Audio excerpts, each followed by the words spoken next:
Hello everyone, મારું નામ વાળા સ્નેહલબેન દિલીપભાઈ છે. હું ગ્રુપ નંબર 34 તરફથી આજે અમારો પ્રોજેક્ટ પ્રસ્તુત કરી રહી છું. મારો વિષય છે 5G and the future of communication. તો ચાલો આજે આપણે 5G વિશે વાત કરીએ. એક મિનિટ, આ ખાલી સ્પીડ વધારવાની વાત નથી. આ તો આપણા કનેક્ટેડ ભવિષ્યનો પાયો છે અને એને પાવર આપે છે AI.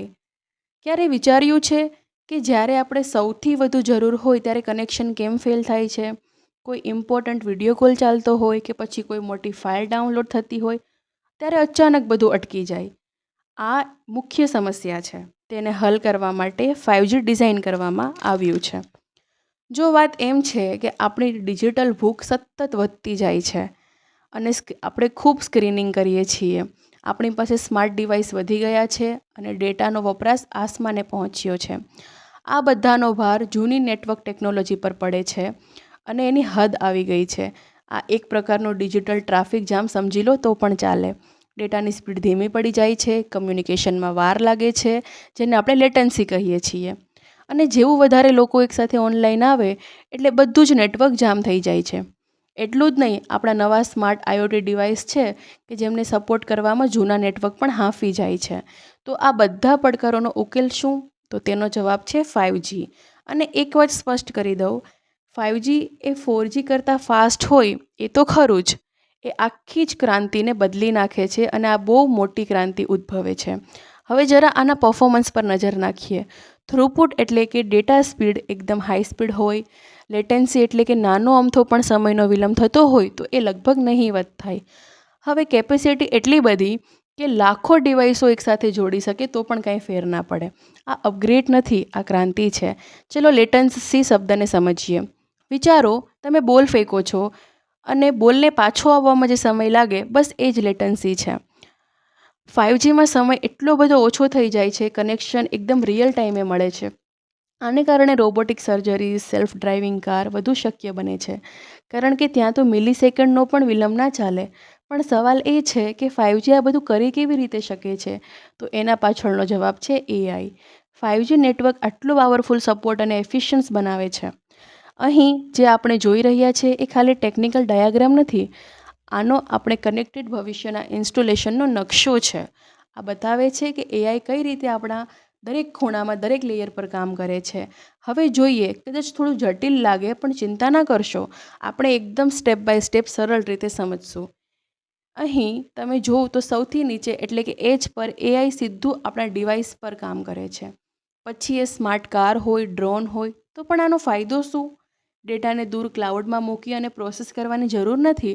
બધું ઓન ધ સ્પોટ એનાલિસિસ થઈ જાય છે. પરિણામે નિર્ણયો તરત જ લઈ શકાય છે, એકદમ ફાસ્ટ.